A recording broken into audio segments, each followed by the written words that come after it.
Yeah. So, I mean, there are so many of them. I mean, three of them.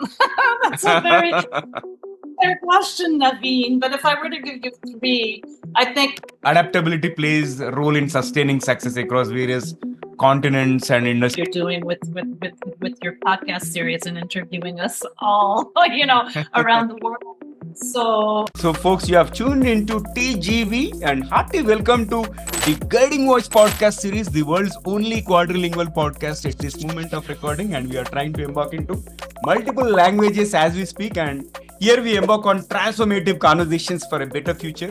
And we want to simplify and amplify your journey to success. I'm your host, Naveen Samala, dedicated to making the world a better place by bringing you wisdom through valuable discussions with experts designed to simplify and amplify your success. And thank you so much for tuning in.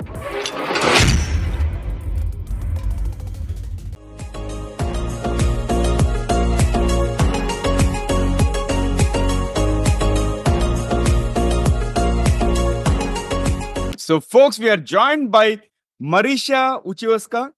She is a global consultant turned solopreneur. And apologies in case if I have mispronounced it, but I'll keep moving. And she has over 25 years of experience working across countries like Japan, France, and also Thailand. She works with the United Nations, among others. She specializes in building successful international careers with a focus on cultural awareness, adaptability, and most importantly, trust building. She's also the author of the My Globetrotter book series, and it is available for purchase on Amazon. You'll find the link to her book in the show notes or the episode description. And folks, today we are going to dive into an interesting conversation on the topic at hand, mastering global success, navigating cultures, building trust, and also thriving internationally.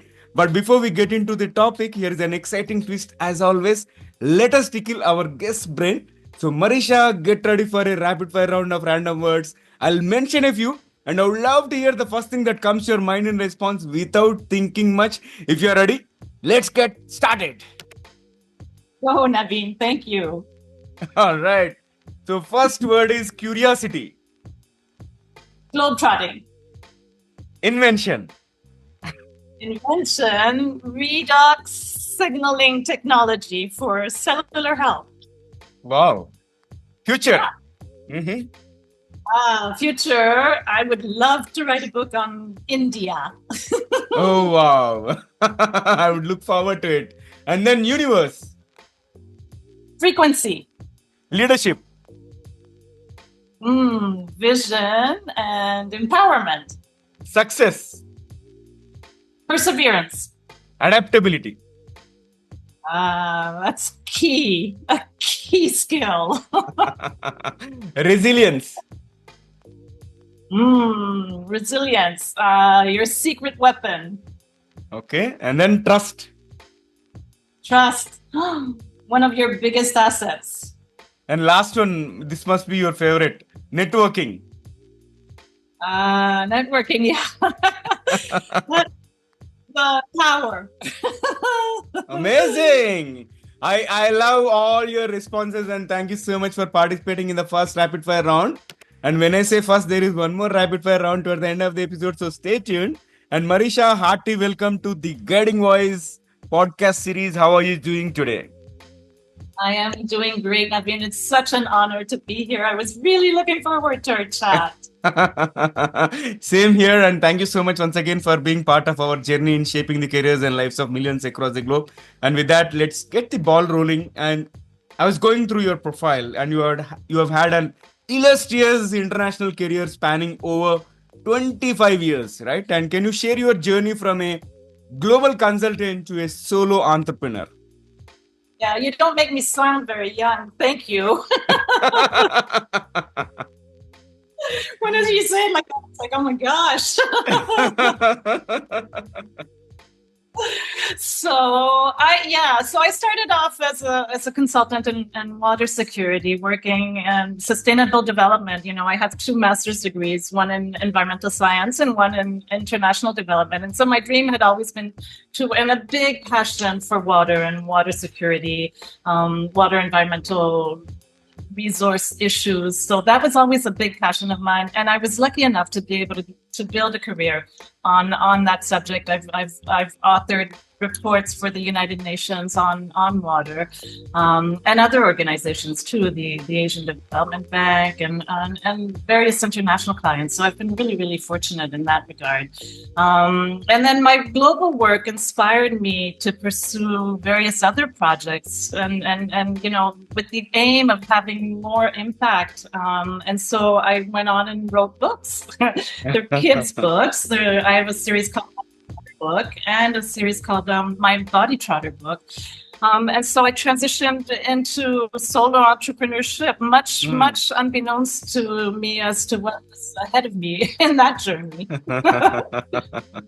All right, you have had quite an interesting journey. And Marisha, who is your guiding voice? My guiding voice. I've been really, really lucky, Naveen, because I've had great mentors back in Canada.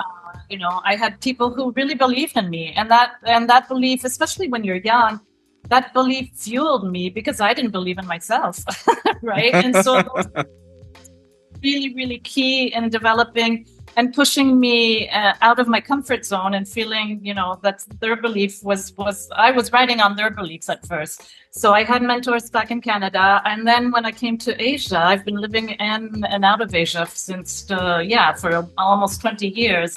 And I've lived in France and Paris as well. So I've been, and then, the guiding voice then, as you develop in maturity and experience and self-confidence, your guiding voice, I think, comes from within. And that's something that I'm also passionate about teaching kids as well, is how to listen to that inner voice and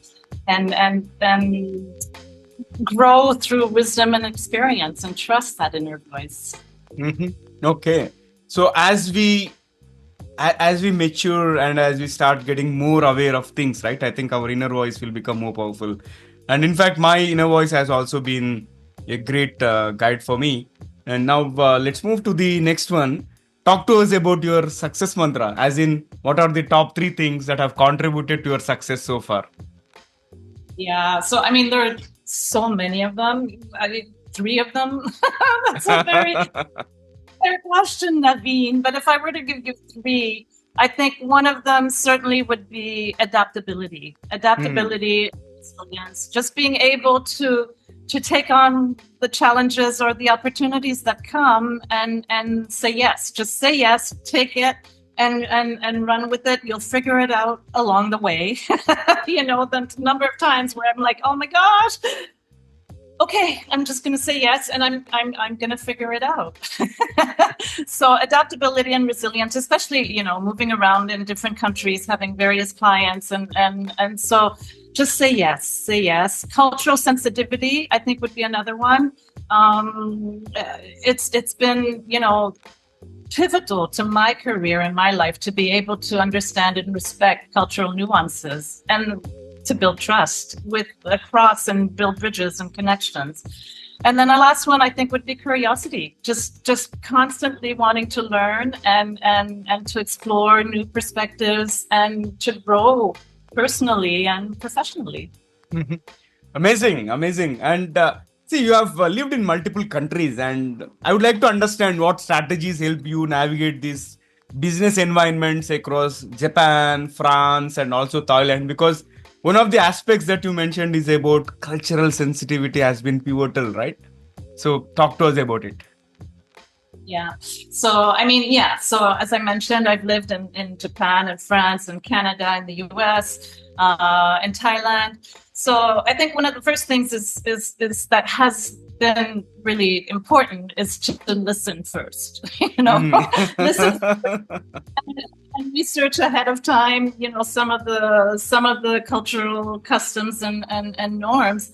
So listen first and don't expect to understand. That has been another sort of strategy. Even if I, been working in and out of Japan for 25 years now, my son is half Japanese. There are plenty of things that I still don't understand about Japan. And that's okay. I don't need to understand everything. And I not understand everything. So I'm okay with that. And so I'm comfortable in that reality now. And then be flexible. Just be flexible and just go with what's happening and adapt and learn about the etiquette and the culture. And so, in my books, I have pages on how to be polite in these different cultures. It's super important. That creates connection. It creates a bridge. It shows respect. So those are some things that I can offer, Naveen. Wonderful. See, one thing what I really liked it's okay not to understand everything, right? So because people get into that mode, okay, I need to know everything, and that internally leads to some lack of confidence as well. But I love the way you have put it. Wonderful. Thanks for sharing that. And let's move to the next one. So, Marisha, can you also give us some examples of how cultural missteps, right, could harm international business relationships and how you avoid them?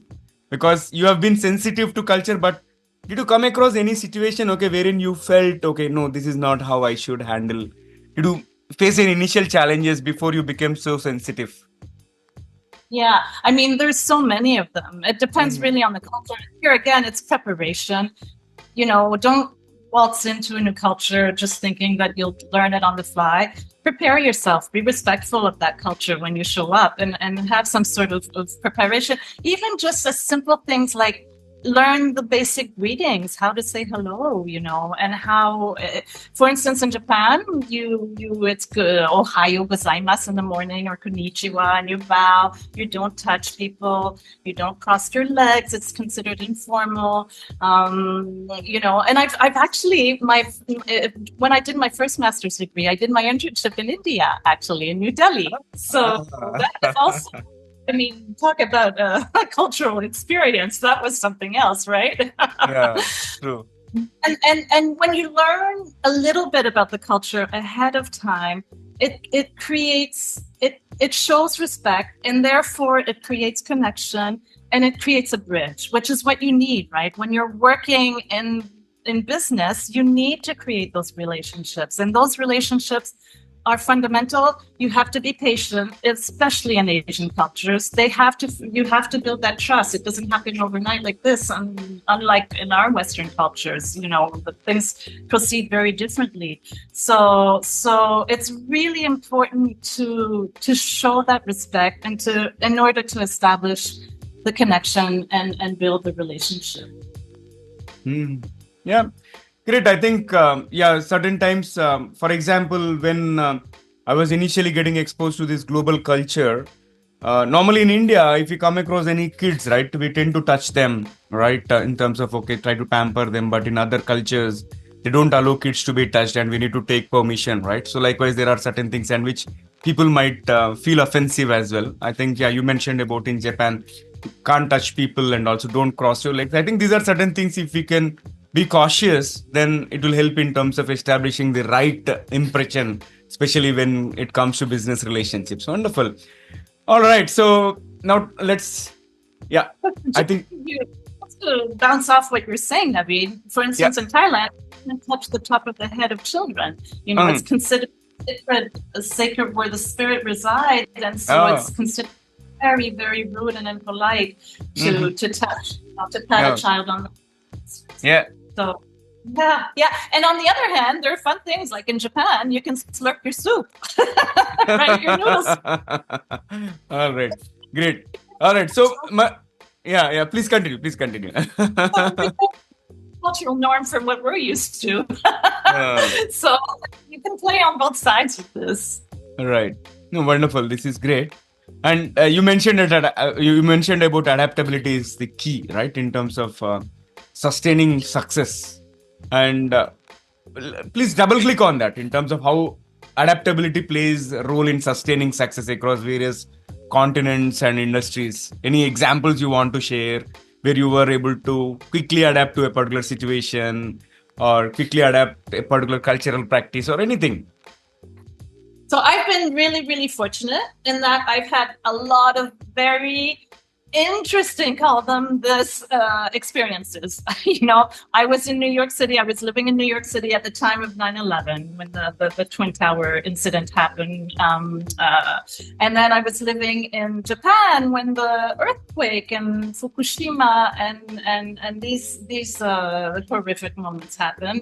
So I've had a lot of opportunity to test this adaptability concept and this resilience concept, and to share this with the people that I was working with and at that time, and it creates really strong bonds. Of course, to go through such traumatic events with colleagues or with friends or your kids' school buddies, or so this adaptability concept has been pivotal in my life. Awesome. It's helped me to remain, to remain stable and connected to the cultures where I was living, of course, and being open to of course, to going through experiences together. It's key to problem solving. Right? When a solution is not going to work, then if you have that adaptability skill, then you'll be able to use it across different opportunities or events in whether it's professional or personal. Super. All right. Now let's talk about the local customs, greetings, and manners, right? Are they important in building trust in foreign markets? Because I've seen certain speakers, okay, when they come to India, they say, hey, namaste. And that actually really triggers so much of positivity in the auditorium, like when somebody's addressing in the local language. Like, what has been your experience in terms of local customs greetings? Same. The minute you utter even just a couple of words, even just one word, as I've said previously, it just opens that bridge. It creates that bridge where the people, think about it. I'm French Canadian. If someone is going to say bonjour, I'm like, oh wow, you speak French. That's so cool. Just as I do, in Thailand or in Japan, or I'm like, oh my gosh, I'll be able to say a few words in Thai and do the Y, sawadika, sawadee mai. The audience warms up to you, and oh my gosh, it's such a wonderful feeling, and it just creates that two-way communication that's so essential, right? The same thing in Japan. Japanese culture is a very, very, very special culture also. And if they sense that you have respect for their culture, and just by doing the basic readings, you'll be able to establish such a bond, right away, a warmth, and therefore everything else that ensues just gets easier from just that little. It's not big deal stuff. But it's really key and strategic in the way you're going to interact with. Of course, it then gets more complex. I don't want to oversimplify it, but that greeting and knowing some of the local customs to demonstrate politeness and good manners and etiquette really is important. Awesome. Yeah, I can sense that. And let's go to the next one. And it is more about nurturing long-term relationships in international markets. Because in general, even in domestic markets also, we don't look things at transactional if somebody has the right mindset, right? So why is this personal rapport so important in global business? Yeah, it really, especially I would say in Asia, that trust building is so important, right? I'm sure you've experienced it a million times, Naveen, right? Now with your work your awesome work that you're doing with your podcast series and interviewing us all, around the world. So, it really helps to nurture long-term relationships. Yeah. Building trust, it takes time. It takes time. You stay connected. You and you're not too pushy. You can't be too pushy, not super straightforward the way Europeans or us North Americans would tend to be. You have to really respect that rhythm, and that, Asian cultures have such a long history and such a long history that I mean, things don't get built in just one or two meetings, a couple of hours here and there. And then when things happen, you reach out, you and not necessarily just business focused all the time. The rapport has to be more holistic, more comprehensive than just a business relationship, I find. Awesome. Amazing. And what are some practical tips for professionals aiming to thrive in cross-border business environments? And this you can think of seasoned professionals. Okay, somebody who has already worked in certain country already in their own country, and after they want to pursue their probably business opportunities or anything cross-border. So what will be some practical advice? Well, some very basic, of course, beyond already what I've said with readings and politeness and learning some basic words and patience, as I've mentioned several times now. But beyond that, I mean, just in terms of practical tips, I would say reach out to your chambers of commerce, for instance. There's a big Indian Thai chamber of commerce here. Your chambers of commerce will be a great entry or into the market that you're trying to open or to penetrate. So use those connections, use your personal connections. Often you have already some expats living in your network that will be able to help guide you in the new market that you're trying to, or the new business environment that you're trying to enter. So those are some, and I've been an advisor to the Canadian Chamber of Commerce here in Bangkok in Thailand. They're great entry points for business, the chambers. They really are. They do a lot of activities. They have the network, they have the connections to the embassy people. It's a great place to start doing business. Superb. So getting associated with Chamber of Commerce, I think that's a great suggestion, because they know in terms of what to do, what not to do, and they'll be able to connect with right people as well. That's a great one. And Marisha, this has been an incredible conversation so far, and I thoroughly enjoyed it. And it's time for us to add some fun element, some spice, and some more excitement. So if you're ready, let's kick off the second rapid fire round. Woohoo, let's go. Okay, here comes the first bullet. If you could have one gigantic billboard anywhere with anything on it, what would it say? It would say, dream on. Dream on. Just keep. Wow. Just 2 words, but so powerful. Awesome. I loved it. And can you describe yourself in just one word? No, I cannot. That's so difficult. I would say globetrotter here again. I mean, globetrotter. Yeah. Okay. And one country you haven't worked but would love to? I would love to work. I would love to do Bhutan. Let's say Bhutan. I would love to work in Bhutan. Okay. And if you could instantly learn any language, which would it be? It would be Japanese. It would be very useful for me personally. Okay. And what is the most... To learn Japanese, and I'd love to learn Japanese. Okay. What is the most memorable cultural lesson you have learned? Oh, to not expect to understand everything. Oh, that's powerful. To not expect or understand everything. Oh, say. Okay, all right. And one book or podcast that has influenced your career the most? The Little Prince by Antoine de Saint-Exupéry, that magnificent French novel. Okay. Wow. And one most important quality a global leader should have? I think it's just one. Yeah. Naveen. It's the desire to empower. Desire to empower. Wow. And one thing you always pack while traveling for business.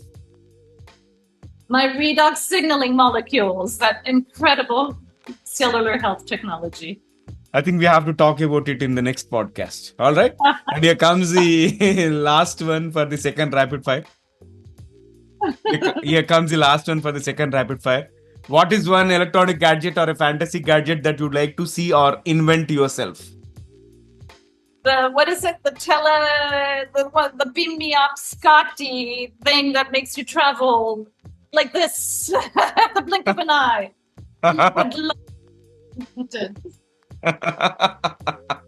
Okay. And bomb called. Wonderful, wonderful. And I enjoyed the second rapid fire round as well. Let's flip back to the mainstream. So, Marisha, what advice do you have for professionals? Okay, seeking to building means seeking to. Okay, I'll repeat. What advice do you have for professionals seeking to start building an international career from scratch? From scratch. So you're talking for young people? Yeah, for young people. For young people. Go study abroad. Go study abroad. Do a semester abroad if you can. Try to go study abroad and gain that experience outside of your comfort zone. Superb. Wonderful. And I love talking to you. It was such a great conversation. And I would like to talk more about other topics in the future episodes. And how is your experience being hosted on TGV, The Guiding Voice? It was amazing. I am so honored. And I mean, being able to impact and to share my experience, I hope it helps others. Absolutely. It is going to help many people. And thank you once again, Marisha. I really appreciate you taking time and I wish you all the best in everything that you do. And next time, by the time we have conversation, let us start speaking in Japanese. All right. All right. Perfect. So friends, that was our episode with Marisha Wojciechowska. And before we jump into the fun trivia section, we have a quick request.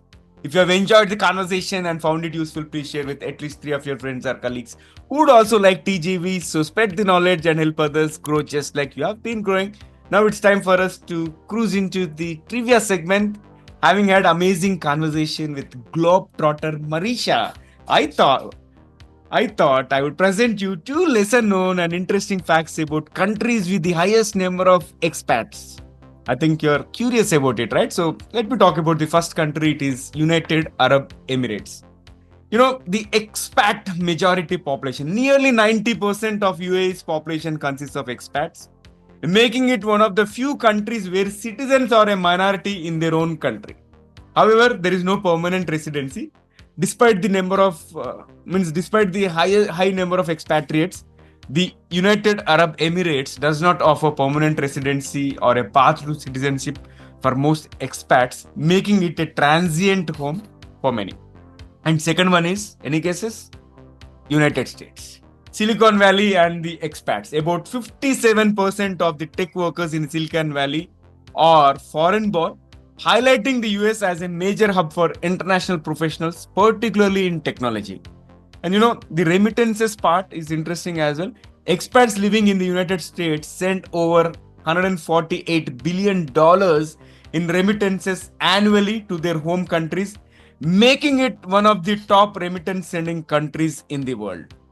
Alright, so likewise, if you have any interesting facts related to the countries with highest number of expats or any countries which is attracting expats, do let me know. If you're watching this episode, you can comment there. If you're watching this episode on YouTube, you can comment there. Or if you found this episode on some social media platforms or audio platforms, you can comment there as well. I'm interested to see what you say. Alright, so folks, that's it for today. Thank you so much for tuning in and also for being part of our awesome TGV family. So until next time, take care, stay inspired, and remember, the best is yet to come. Goodbye for now. See you all in the next episode with another amazing guest. Take care. Love you all. Bye-bye.